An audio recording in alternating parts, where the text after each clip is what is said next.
Every American following how our government operates needs to see this committee exchange. Representative Jason Crow pressed Defense Secretary Pete Hegseth over internal appointments and skipped White House vetting procedures. What I'm really concerned about is you purport to have unfaltering loyalty to President Trump, and yet you are continuously going... Oh, you care a lot about President Trump, don't you? You are This going is a behind his cute waste back of your 5 and minutes. appointing A people. huge, I reclaim cute my time. waste of your 5 minutes that I led reclaim nowhere. my time. You are repeatedly going behind the president's Gentleman back. from Colorado's time. Go ahead, Mr. Crow. You are repeatedly going behind President Trump's back, appointing people who he has accused of lying. Stay with us as we break down what really happened behind closed doors. Understanding how our leaders answer under oath matters for every citizen. Here is how the exchange started from the very beginning. Thank you, Chairman. Mr. Secretary, I want to go in a little bit different direction. Timothy Parlatore served as your private attorney, correct? Correct. And Mr. Parlatore also served as private attorney for President Trump's campaign, correct? I'm not privy to every professional position that he's held. Well, I'll help you out. He did. And you appointed Mr. Parlatore as your senior advisor, correct? He does reserve duty on behalf of the Navy. His title is senior advisor. You gave him that title, correct? And I would count him as very much an advisor of mine. Yep. He travels with you, correct? Tim Parlatore has been a long-term friend. He's a great patriot. He travels with you. That's not what I asked. I reclaim my time. He travels with you, doesn't he? He travels with you, doesn't he? Correct? There's public Instagram that shows this. Just say yes. Yes, of course. Okay. He sits in meetings with you and advises you, doesn't he? He sits in some meetings on occasion. Well, he maintains a desk in an office in the Pentagon, does he not? I'd have to check. You don't know? When asked if his senior advisor maintains a desk inside the Pentagon, Secretary Hegseth said he would have to check. The Pentagon is one of the most secure buildings in the world, where every workspace and badge access is strictly tracked by regulation. The idea that defense leadership cannot confirm a workspace for an inner circle advisor raises serious administrative questions. Before we continue to the next clip, let us know in the comments if agency leaders should always track who has an office. Watch what happens as Representative Crow shifts to the unvetted March 2025 appointment. It's a big Pentagon. You directly commissioned Mr. Parlatore in the Naval Reserve as a Navy commander in March 2025, did you not? I was very proud to do so. And when you did, because he's a Navy Reserve officer, he didn't have to go through the PPO process, the White House Presidential Personnel Office, right? He wasn't vetted by White House PPO. Uniformed service members don't get vetted by... The answer is yes. He didn't have to be vetted by White House PPO. He didn't go through the Senate confirmation process either, did he? The answer is no. I don't know what you're getting to, but Tim is a fantastic... I'll tell you what I'm getting to. The answer is no, right? He does great work. Okay. He didn't maintain a security clearance when you appointed him as special advisor. Is that right? I'd have to check. You don't know? I mean, anybody that has access to sensitive material is going to have the appropriate clearance. Okay, so when you appointed him as special advisor, he had a security clearance? You're trying to piece together a timeline. No, I'm asking a simple question. One of your special, most sensitive advisors, did he have a security clearance? No, you're playing a gotcha game like you do on TV and everywhere else. You're trying to thread together details that are connected about something else. Clearly, you're concerned about my line of questioning. Secretary Hegseth's pride in that March 2025 Naval Commission points directly to a legal loophole. The Presidential Personnel Office vets the individuals advising cabinet secretaries, while Senate confirmation ensures public accountability.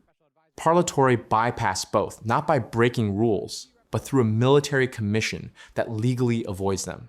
Yet the real issue is security clearance. The head of the Department of Defense could not confirm on the record whether his top advisor was cleared before entering sensitive meetings.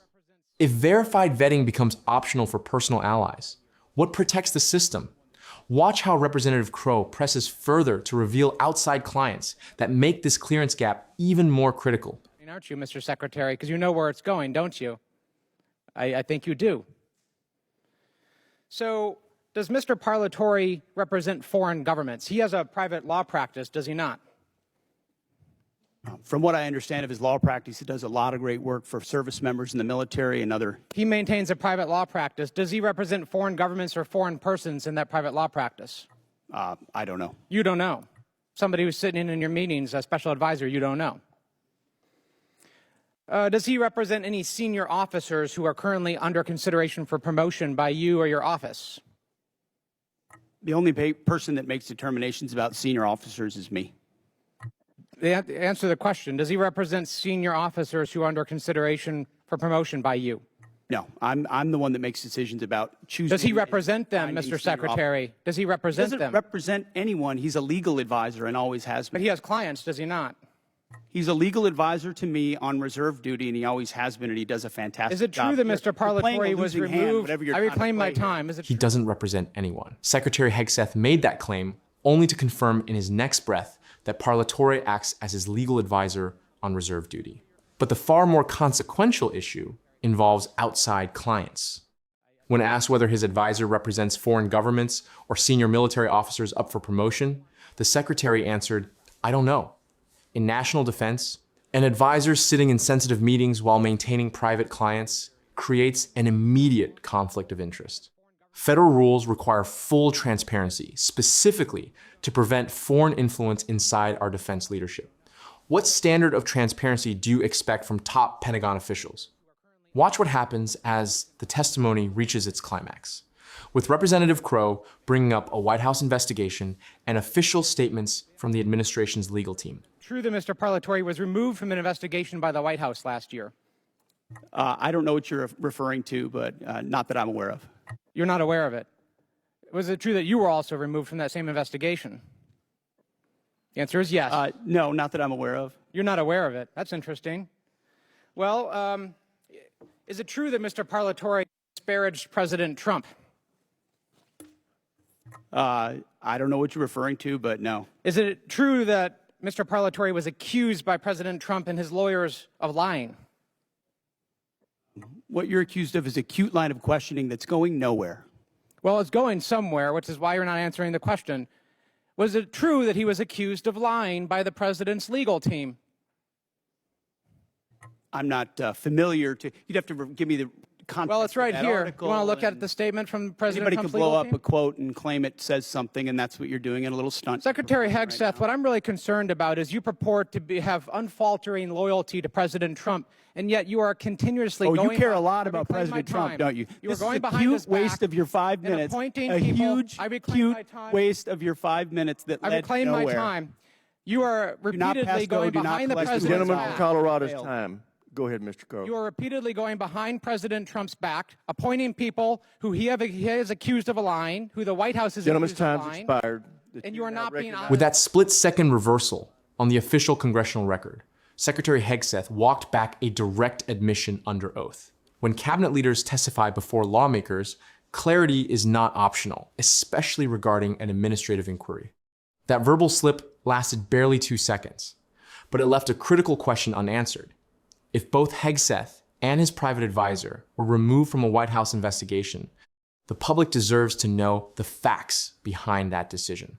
The Department of Defense commands a nearly $900 billion budget and oversees the safety of millions of American service members serving worldwide. When basic vetting protocols and security clearance requirements are sidestepped to bring personal associates into classified meetings, the integrity of our military command structure is put at risk. Checks and balances exist to protect the nation from unchecked influence. When appointed defense leaders dismiss formal oversight as a mere political stunt, the real-world consequence falls directly on the security of the American people. Representative Crow presented direct documentation, referencing formal statements from senior administration counsel regarding past credibility concerns. Hegseth's response was to call it a stunt and dismiss the quote as something anyone can blow up. But that is not how legal statements work. Formal written statements from official legal counsel are not social media posts that can be waved away as taken out of context. They are deliberate, reviewed, and put into the record with full awareness of consequence. These documented concerns originated from within the administration's own legal counsel rather than outside critics. Yet defense leadership continued to keep that same advisor in top-level meetings, securing a military commission while leaving outside client relationships unverified, along with the status of a confirmed security clearance. Consider the level of access involved across these official roles. He served as Hegseth's private attorney. He then became Hegseth's senior advisor. He was commissioned as a Navy commander, which means he bypassed the Presidential Personnel Office entirely. He faced past formal challenges over transparency from Executive Council. He was reportedly removed from a White House investigation. And he still has a desk at the Pentagon and a seat in the Secretary's meetings. None of those facts are in dispute. Hegseth confirmed most of them himself, reluctantly, one by one, under direct pressure. Taken together, these documented facts outline a clear procedural circumvention. An individual with unresolved background questions was brought into the highest levels of the Defense Department through a procedural workaround that bypassed standard public screening. The central issue with the Naval Reserve Commission comes down to regulatory oversight. The Presidential Personnel Office was created specifically so that the people flowing into sensitive government roles could be reviewed, screened, and approved before they got anywhere near classified material or consequential decisions. The process is not perfect, and it is not fast, but it exists because the American public learned the hard way what happens when powerful positions are filled by personal loyalty rather than verified suitability. The Naval Reserve Commission route is technically legal, but Hegseth used it in a way that achieved exactly what PPO screening is designed to prevent. He placed his personal attorney, his longtime friend, his chosen advisor inside the Pentagon with a title, an office, and access, and he did it through a mechanism that carries none of the accountability the process demands. When asked about potential foreign government clients, Secretary Hegseth's uncertainty raised immediate legal and national security implications. When a lawyer sits in on sensitive government meetings while simultaneously maintaining private clients, including potentially foreign ones, there are conflicts of interest that do not need any wrongdoing to be dangerous. The mere existence of foreign clients creates divided loyalties, even in good faith. A lawyer's professional obligation is to their client. If Parlatore's clients include foreign persons or governments, every piece of information he hears in a Pentagon meeting enters a professional context that is not purely American. This is not a hypothetical risk. It is exactly why the vetting systems exist. And then there is the promotion question. Crow asked whether Parlatore represents senior officers who are currently under consideration for promotion by Hegseth. Hegseth did not give a clean denial. He kept redirecting to the fact that he is the one who makes promotion decisions, leaving the underlying conflict of interest unaddressed. Whether Parlatore has clients in the promotion pipeline is separate from who holds the final authority. If Parlatore is advising a secretary who is deciding on promotions, while also privately representing officers who are in that same promotion pool, that is a textbook conflict of interest. Hegseth's answer did not rule it out. This raises a fundamental question of government ethics. Even if every outside relationship has an innocent explanation, institutional standards require verified background checks rather than personal trust alone. The standard required for a senior defense advisor must be systematic verification that exists to protect national security. The answer to that question applies regardless of which party is in power, and regardless of whether you agree with Hegseth's politics. The broader implication of this hearing goes beyond one advisor and one secretary. This hearing exposed a procedural workaround used to place a personal attorney into a position of influence while bypassing the government's primary oversight system. If allowed to stand without scrutiny, this practice risks creating a precedent that makes standard national security vetting optional. Representative Crow's final argument shifted the entire focus of this hearing.